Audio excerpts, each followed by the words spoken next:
அன்பே சிவம் மனமே குரு என்றுணர்த்திய குருவே போற்றி.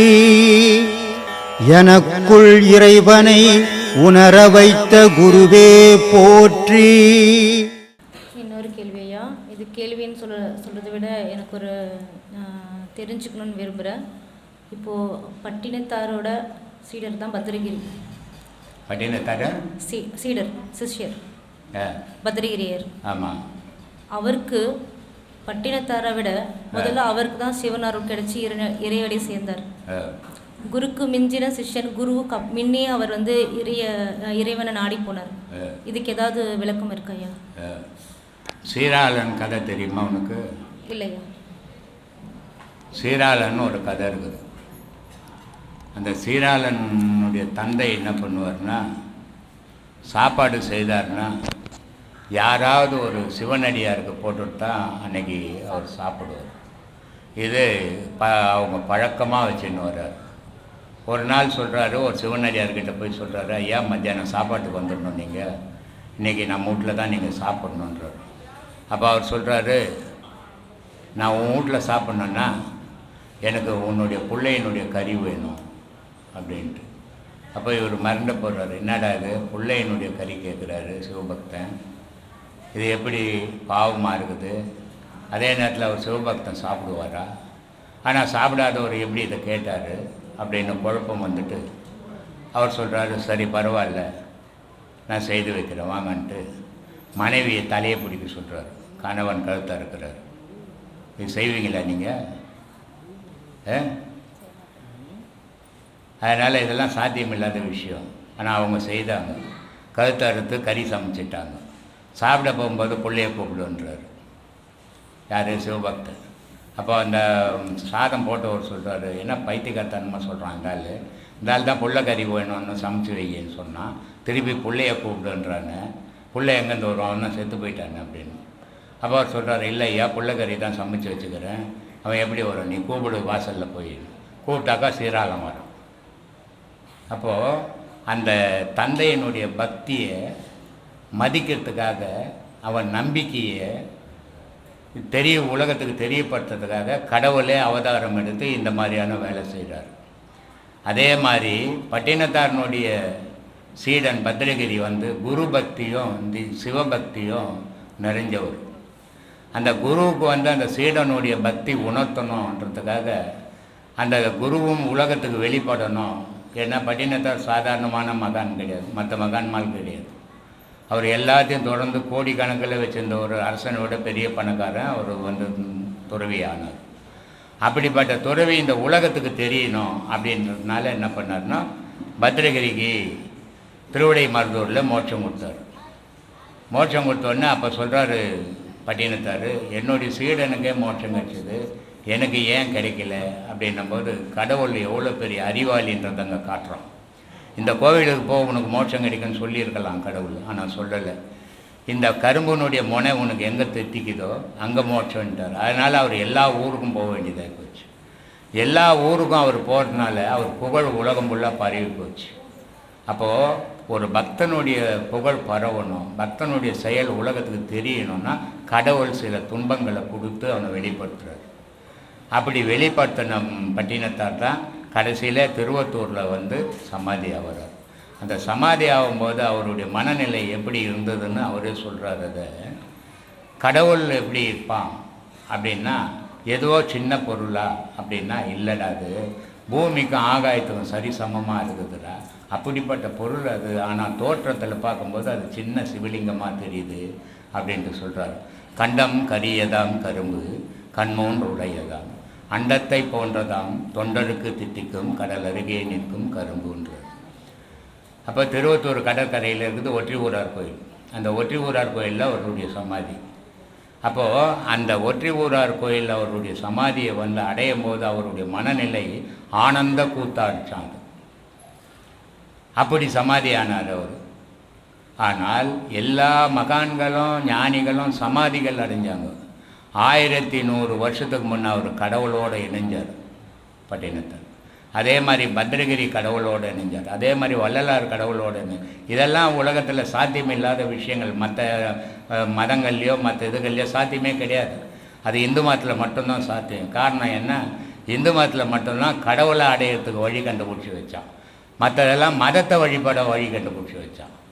ஆனால் இது மதம் இல்லை, கடவுளை அடையிறதுக்கு வழி கண்டுபிடிச்சான். அந்த கடவுளை அடையிற வழியை தான் சொல்லி கொடுத்துருக்குறீங்க. அது போகிறதும் போகாததும் அது அவங்கவுங்களோட சொந்த சாமர்த்தியத்தை பொறுத்ததும்மா. உங்களுக்கு அனைவருக்கும் ஆத்மானங்கம்மா. ஏன் எனக்கு ஒரு கேள்வி. உங்கள் பேர் என்னம்மா? என் பேர் செல்வி, சென்னையிலேருந்து வரேன். சொல்லுங்கம்மா. ஆன்மீகத்தில் பொய்யான ஞானத்தை பேசிட்டு இருக்கவங்களோட நிலை என்னவா இருக்கும்? ஐயா சொன்ன மாதிரி தான், நரகத்துக்கு போவான், அவனுக்கு பிறவி கூட கிடைக்காது. எல்லாரும் செத்துட்டா பிறவியாச்சும் ஒரு பிறவி கிடைக்கும். அவங்கவுங்க செஞ்ச பாவ புண்ணியத்துக்கு ஏற்ற மாதிரி ஒரு பிறவியை இறைவன் கொடுப்பான். இல்லை போகும்போது எதை பற்றியே நினச்சிக்கின்னு போனாங்களோ, எதை பார்த்துக்கின்னு போனாங்களோ, எந்த கனவுகளோடு சேர்ந்தாங்களோ அந்த கனவுக்கு ஏற்ற மாதிரி ஒரு உருவத்தை அதை அனுபவிக்கக்கூடிய ஒரு பிறவியை இறைவன் கொடுப்பான். ஆனால் ஞானத்துக்கு வந்தோம், அந்த ஞானத்துக்கு புறம்பான அந்த ஞானத்துக்கு தகாத சில விஷயங்களை பண்ணும்போது அவங்களுக்கு பிறவியே, அதாவது பிறவினா மனித பிறவியே திரும்பவும் கிடைக்குமானா அதுவே சந்தேகம் பண்ணுறாங்க. நரகத்துக்கு போய் நரகத்தில் யாரும் அனுபவிக்காத வேதனைகள்லாம் அனுபவிச்சுக்கினே இருப்பாங்க. அந்த நரக கோயிலேருந்து திரும்பவும் ஒரு பிறவி கிடைச்சி வெளியே வர்றதுன்றது நடக்காத காரியமாகிடும். ஏன்னா எங்கே வேணால் தவறுகள் பண்ணலாம். ஏன்னா எல்லாமே இந்த உலகம்ன்றது இரண்டும் கலந்த உலகம். இங்கே நன்மையே செஞ்சுக்கின்னு உலகத்தில் ஒருத்தராலும் வாழவே முடியாது. இங்கே துன்பத்தையே செஞ்சுக்கணும், கெட்டதையே செஞ்சுக்கணும் ஒரு மனுஷனால் வாழவே முடியாது. அப்போ எல்லாருக்கும் இயற்கை நன்மையும் தீமையும் செஞ்சே ஆக வேண்டிய உலகம். அப்போ இந்த உலகத்தில் நான் நல்லதும் செய்ய முடியும், கெட்டதும் செய்ய முடியும். அது பெரிய தவறுகள்லாம் ஒன்றும் இல்லைப்பா. ஒரு நடிகை இருக்கிறா, ஒரு நடிகை தான் வளர்ந்து பெரிய ஆளாக ஆகணும்னு நினைக்கும் போது சில தவறுகளை அந்த வளர்ச்சிக்காக விட்டு கொடுப்பாங்க. சில தவறுகள் நடக்கும். ஆனால் அந்த நிலையை நான் அடைஞ்சதுக்கப்புறம் அந்த தவறுகளை சிலர் பண்ணுவாங்களான்னா பண்ண மாட்டாங்க. நான் எதுக்காக இந்த தவறுகள்லாம் பண்ணணும், அந்த நிலையை அடைஞ்ச உடனே இந்த தவறுகளெல்லாம் செய்ய மாட்டாங்க. இப்போ அந்த தவறுகள் செய்யாத அளவுக்கு அந்த நிலைக்கு போக முடியலையே, அதுதான் சொல்ல வரேன். அப்படி செய்வாங்க. அந்த நிலைக்கு போனவொடனே அந்த தவறுகள்லாம் நிறுத்திட்டு சராசரி வாழ்க்கையை வாழ ஆரம்பிச்சிட மாதிரி மனுஷனும் இங்கே இன்ப துன்பமோ நல்லதும் கெட்டதும் கலந்துக்கிற வாழ்க்கையில் ஏதோ ஒன்றா செய்யலாம், தப்பே கிடையாது. அதுக்கேற்ற மாதிரி பிறவிகள் அமையும். ஆனால் இதெல்லாம் பொய்ன்னு ஒருத்தர் சொல்லிட்டாரு, இதெல்லாம் தப்புன்னு ஒருத்தர் சொல்லிட்டாரு. அந்த பேச்செல்லாம் கேட்டுக்குன்னு வந்த இடத்துல அவரோட வீட்டில் வந்து தவறுகள் செய்யும்போது நமக்கு பிறவிகள் கிடைக்குமானா கிடைக்காதுப்பா. ஏழை பிறவிக்கும் நரகம் மட்டுமே வாய்க்கும். அவங்க வம்சத்துக்கு அது போய் சேரும். தலைமுறை தலைமுறையாக அந்த பாவங்கள் எதுக்கு நான் இதை அனுபவிக்கிறேன்னு தெரியாமல் அனுபவிக்கக்கூடிய நிலைகள் வரும். எப்பவுமே ஒன்று ஒரு இப்போ என் வீட்டில் நான் முதலாளி, உங்கள் வீட்டில் நீங்கள் முதலாளி. என் வீட்டில் நான் சொல்கிறபடி இருக்கலாம், உங்கள் வீட்டுக்கு வந்தால் நீங்கள் சொல்கிறபடி தான் இருக்கணும். அப்போது ஒரு ஒரு ஆசிரமன்றது குருவோட வீடு. அந்த குரு அங்கே எப்படி சொல்லியிருக்கிறாரோ அதை மாதிரி என்னால் வாழ முடிஞ்சால், அந்த மாதிரி என்னால் நடக்க முடிஞ்சால் அந்த வீட்டில் நான் போகலாம் வரலாம். என் இஷ்டத்துக்கு தான் என் வீட்டில் நான் எப்படி இருந்தனோ அப்படி தான் அந்த வீடும் இருக்கணும்னு ஆசைப்பட்டோம்னா அந்த பாவத்தை யாரும் சுமக்கிறது? 7 தலைமுறைக்கும் அந்த பாவம் வரும். ஏன்னா அந்த இடம்ன்றது அவருக்காக கட்டின இடம் இல்லை. அடுத்தடுத்து வரக்கூடிய ஞானம் வேணும், ஞானம் எங்கே இருக்குதுன்னு தேடி தேடி வரக்கூடிய பக்தர்களுக்காக சீடர்களுக்காக கட்டின இடம். அது வீணாக போகும். அது வீணாக போகுதுன்னு சொன்னால் ஒருத்தரோட பாவம் இல்லை, உலகத்தோட ஒட்டுமொத்த பாவம் தன் தலைமையில் இறங்கும். அதுக்கு விமோச்சனமே இல்லை. இதை யாரையோ குறிப்பிட்டு சொல்கிறேன்னு யாரும் நினச்சிக்க வேணாம். இந்த தவறுகள் யார் பண்ணாலும் நான் பண்ணாலும் இது மட்டும்தான் உண்மை. இதுல இருந்து மாறவே முடியாது. குருநாதரும் அதான் சொல்லிருக்காரு, எந்த இடத்துக்கு போற நீ அப்படி இரு. ஒரு நல்ல சீடனாரு, ஒரு கணவன் அந்த மாதிரி சொல்லியிருக்காரு, எல்லாமே விளக்கி இருக்காரு. அதுதான். ஆனா இப்ப மேல்மேல அது நம்ம கேட்கும் போது மனசுக்கு ரொம்ப வலி. எப்படி ஒரு குருநாதருக்கு நம்ம சீடனா இருந்து நம்ம சீடர்களும் இந்த மாதிரி எல்லாம் இருக்கிறாங்களே சிலரு அப்படின்னு நினைக்கும் போது வருத்தமா இருக்கு. அவங்கள விட்டு விலகிடலாமா? அப்படிதான் இப்ப வந்து அவ்வளவுதான். இதை நம்ம வந்து வேதனைப்படக்கூடிய விஷயம் இல்லை.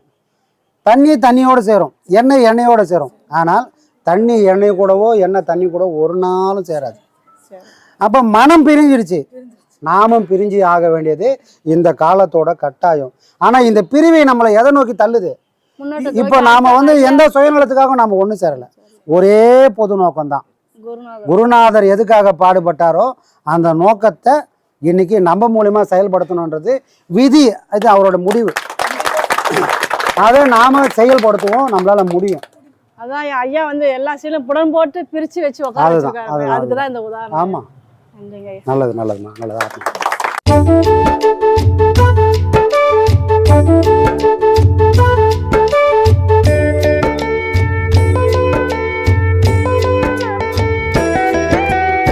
ஆனந்தம் அது ஆனந்தம், எங்கே இருக்குது ஆனந்தம்?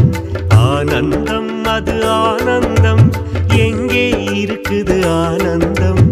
அங்கே இங்கே தேடிட வேண்டாம், நம்முடன் இருக்குது ஆனந்தம். அது பிரம்ம